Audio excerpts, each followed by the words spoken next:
Allahumma salli ala Sayyidina Muhammad. Kenapa Lailatul Qadar itu di Ramadan? Dan kenapa harus ada Lailatul Qadar? Jadi memang dari segi dalil, Pak, dari segi hadis, Nabi SAW itu secara spesifik menyuruh, memerintahkan kita mencari, bersungguh-sungguh untuk mendapatkan Lailatul Qadar di limit waktu tertentu. Contohnya hadis iltamisuha fi ashril awakhir, fil ashril awakhir, itu hadisnya. Kalian bersungguh-sungguhlah mencari mendapatkan Lailatul Qadar itu di 10 malam terakhir. Di riwayat hadis yang lebih spesifik, lebih khusus, disebutkan fi kullil witrin minha, di setiap bilangan ganjil di 10 terakhir.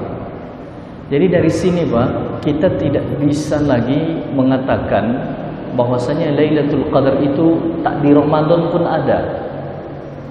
Lailatul Qadar itu hanya ada di bulan Ramadan. Dan yang lebih khususnya hadis menjelaskan 10 malam terakhir. Ditambah lagi hadis yang lain menunjukkan malam ganjilnya.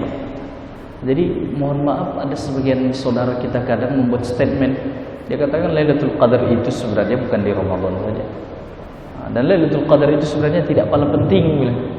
Jadi jemaah yang dirahmati Allah, Al-Faqir dulu pernah menjumpai, tapi tidak di Tanjung Pinang ini, di satu kota lain Tanjung Pinang. Kita sebutkan namanya, Pak. Jadi beliau itu mempunyai satu majelis dan beliau mengatakan Lailatul Qadar itu tak perlu dicari di Ramadan. Bagaimana menanggapi ini? Sebenarnya kita menyampaikan ke beliau setelah pulang jemaahnya, kita datang ke situ bersilaturahmi dan kita sampaikan, Tuan Guru, Pak, begini. Lalu beliau mengatakan, apalah dalilnya bahwasanya Lailatul Qadar itu ada di Ramadan? Lalu kita bawakan kitab Sahih Bukhari, itu jelas, Pak, ya. Hadis riwayat Bukhari Muslim, hadisnya sahih, menjelaskan tentang yang kita sebutkan tadi. Jadi beliau menyampaikan, itulah kalian ahli kitab ini, ahli kitab kuning ini, kalian hanya berburu kepada yang mati, bilang. Kalau kita ini berburu kepada yang tak mati, bilang. Itu maksud beliau ini, berburu langsung kepada Allah. Subhanallah. Jadi saya tengok ada di rumah beliau itu semacam kaligrafi, ditulis nama Allah, nama baginda Rasul, baru di bawahnya nama beliau. Subhanallah. Jadi kita tak tahu apa maksud itu, tapi na'udzubillah kita harus berhati-hati, Pak, ya. Tak boleh terlalu berlebihan. Karena yang jelas para ulama itu mengarang kitab misalkan seperti ini, kitab-kitab yang ada, itu bukan hal sia-sia, dan itulah cara menjaga keotentikan bimbingan Islam. Coba bayangkan, Pak, kalau diserahkan si fulan ini membuat ibadah semau-maunya, yang ini buat semau-maunya, semau-maunya. Nanti akhirnya agama kita tidak mempunyai prinsip.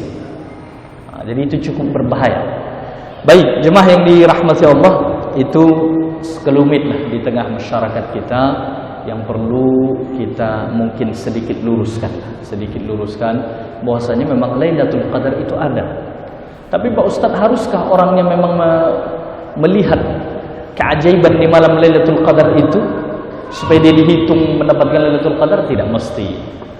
Tidak mesti, Pak, ya. Jadi di kitab yang dua ini disebutkan bahwasanya orang atau hamba-hamba Allah yang bersungguh-sungguh di bulan Ramadan itu berbeda derajatnya, Pak. Dia mendapati satu, katakanlah malam Lailatul Qadar itu berbeda sesuai dengan taraf kedekatannya kepada Allah. Itu di istilah kita Ahlus Sunnah wal Jamaah ada istilah karamah. Ini ulama besar yang dekat kepada Allah, dia bisa menyaksikan. Bahkan di kitab ini disebutkan bisa saja dia melihat misalkan langit dan dia melihat malaikat, dan itu tak mustahil. Mungkinkah Pak Ustadz ulama itu atau hamba Allah yang dekat itu melihat malaikat? Jawabannya di kitab Tauhid disebutkan malaikat itu tidak mustahil dilihat. Tetapi bukan sembarangan mendakwakan. Nanti saya melihat malaikat kawan, bilang. Kita tanya, macam mana modelnya? Begini. Ditengok mohon maaf orangnya kadang masih bolong sholatnya misalkan Pak ya. Mohon maaf. Itu tidak dapat dipercaya. Tapi tidak mustahil. Melihat jin juga begitu. Asli Jibril, malaikat Jibril alaihissalam Pak, pernah menampakkan wujud asli beliau kepada Nabi sallallahu alaihi wasallam. Di riwayat Bukhari disebutkan bahwasanya Jibril di sayap beliau di ufuk barat, sayap kiri di ufuk timur, lebih kurang begitu, dan Nabi melihat.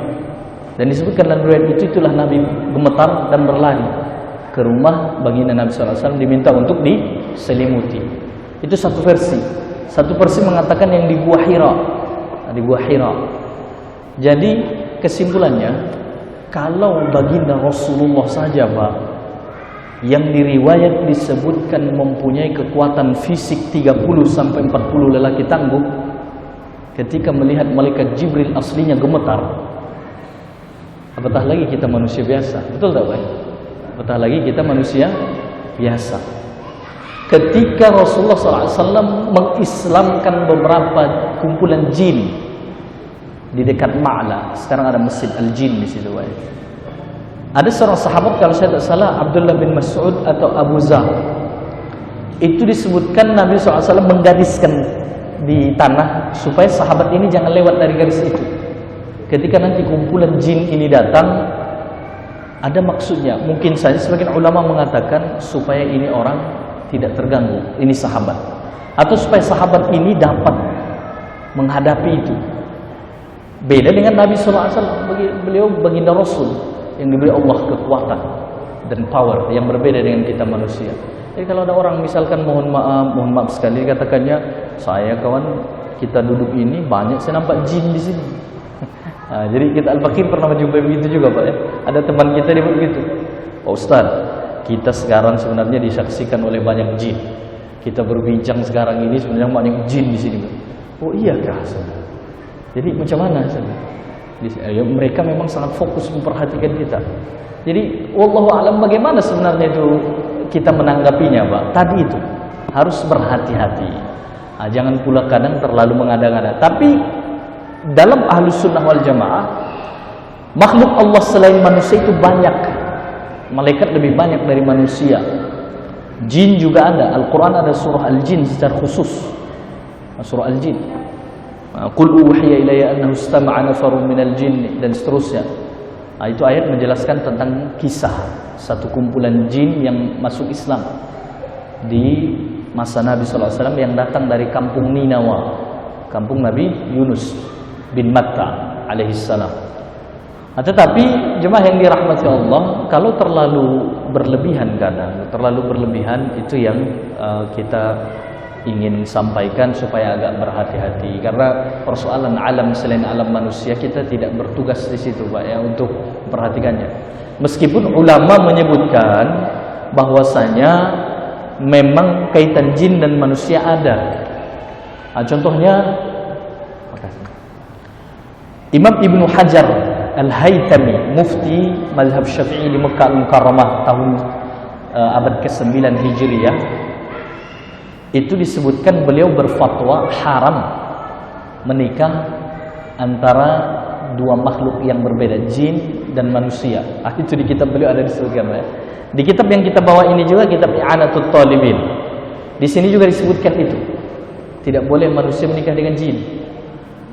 Jadi masuk akal kayak itu Pak Ustaz? Wallahu a'lam. Bisa saja, karena jin itu disebutkan makhluk yang bisa dilihat oleh manusia. Bisa saja, tetapi tidak selalunya dilihat manusia Pak. Tidak boleh mengada-ngada.